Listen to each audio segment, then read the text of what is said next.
اللہ اللہ اللہ اللہ اللہ۔ India میں کچھ روز قبل ایک شخص قرآن میں چینجنگ کا بول رہا تھا۔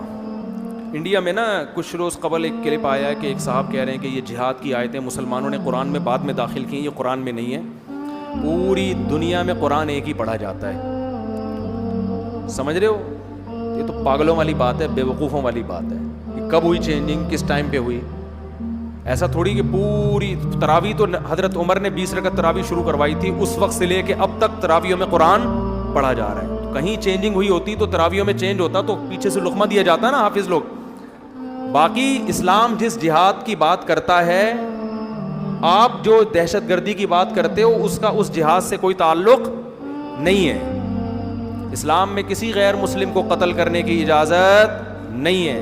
غیر مسلم کے بالکل وہی حقوق ہیں جو کس کے ہیں؟ مسلم کے ہیں۔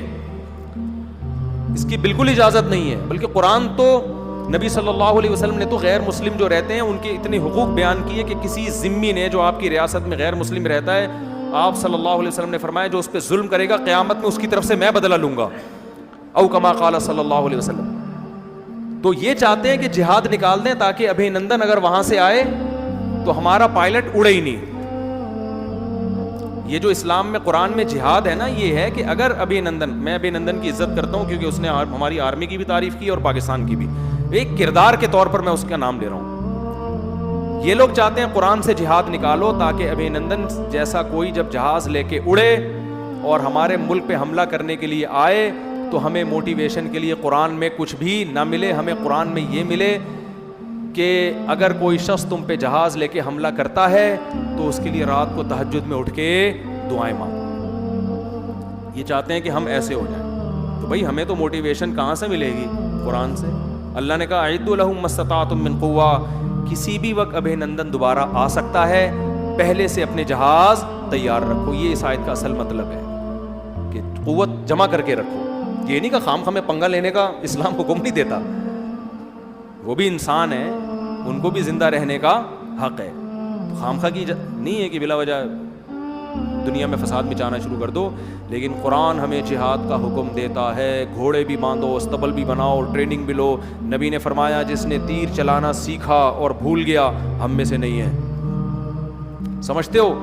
وجہ اس کی ہے کہ اسلام کو پتا تھا کہ ابھی نندن آتا رہے گا، تو ہمارے پائلٹ بھی ان آیتیں کو پڑھ پڑھ کے اڑتے رہیں گے اور چائے کے ہوٹل بھی چلتے رہیں گے، دودھ پتی کے مزے بھی آتے رہیں گے۔ تو یہ اسی وجہ سے ہے قرآن میں ہمیں موٹیویشن ملتی ہے، اپنے ملک کا دفاع کرنا ہے تو یہ ہمیں تو یہ تو چاہیے نا۔ اور یہ صرف اس سے مسلمان کو نہیں موٹیویشن ملتی، اسلام میں جہاد کا تصور کیا ہے؟ ظالم کے خلاف، مظلوم کی مدد کے لیے، ظالم کے خلاف۔ یہ تو دنیا میں امریکہ بھی یہی کہتا ہے، جاپان بھی یہی کہتا ہے کہ مظلوم کی مدد کرو، کس کے خلاف؟ ظالم کے خلاف۔ تو وہ مدد کبھی محبت سے ہوتی ہے، کبھی لڑکے ہوتی ہے۔ تو یہ ہے۔ تو باقی جو کوئی دہشت گردی میں آیتوں کو لے کے جا رہا ہو تو وہ غلط وہ اپنے مطلب کے لیے آیتوں کا غلط مطلب نکال رہا ہے نا، اس کو تھوڑی اسلام اپریشیٹ کرتا ہے۔ وہ تو قرآن میں بہت سے لوگوں نے غلط تفسیریں کر کر کے اپنے مطلب کی چیزیں لے لی ہیں۔ جیسے 4 شادیوں والی بات تو قرآن سے لے لی، عدل اور برابری والی بات قرآن سے نہیں لیتے۔ ایسے لوگ بھی ہیں شادی کرتے ہیں، بیوی کا خرچہ نہیں اٹھا رہے، جب ان سے کہا جائے تو کہہ رہے ہیں مفتی صاحب کا بیان سنا ہے۔ تو خرچے والا بیان نہیں سنا آپ نے مفتی صاحب کا کہ خرچہ بھی اٹھانا بنتا ہے؟ اپنے خرچے پہ لڑکیوں کو کیا بناؤ، اپنی بیوی کو ڈاکٹر بناؤ، یہ والا نہیں سنا ہوتا انہوں نے۔ سمجھ میں نہیں آ رہی میرا خیال ہے بات؟ تو وہ آدھا جب لوگے قرآن تو پھر یہی ہوگا نا، جیسے قرآن میں آتا ہے کلو وشربو، کھاؤ اور پیو، یہ والا لے لیا، آگے ولا تسرفو، اسراف مت کرو، فضول خرچی مت کرو، یہ والا نہیں لیا۔ دعائیں قرآن میں بہت ساری ہیں، آپ نے صرف یہ والی لے لی، ربنا انزل علینا مائدۃ من السماء، اللہ آسمان سے دسترخوان نازل کر دے۔ سمجھتے ہو کہ نہیں سمجھتے؟ ابا نے یہ تو حقوق پڑھ لیے کہ بچی کو اجازت نہیں ہے کہ میرے سامنے اف بھی کرے۔ قرآن میں لکھا ہے بیٹیاں باپ اور ماں کے سامنے اف نہیں کر سکتی، لیکن ابا نے حدیثوں میں جو یہ آیا ہے کہ بچی کی مرضی کے خلاف اس کی شادی مت کرو، یہ والی حدیثیں ابا کو معلوم نہیں ہوتی۔ تو یہ فالٹ اسلام کا نہیں ہے، یہ فالٹ ہمارا اور آپ کا ہے کہ ہم اپنے مطلب کا اسلام لیتے ہیں۔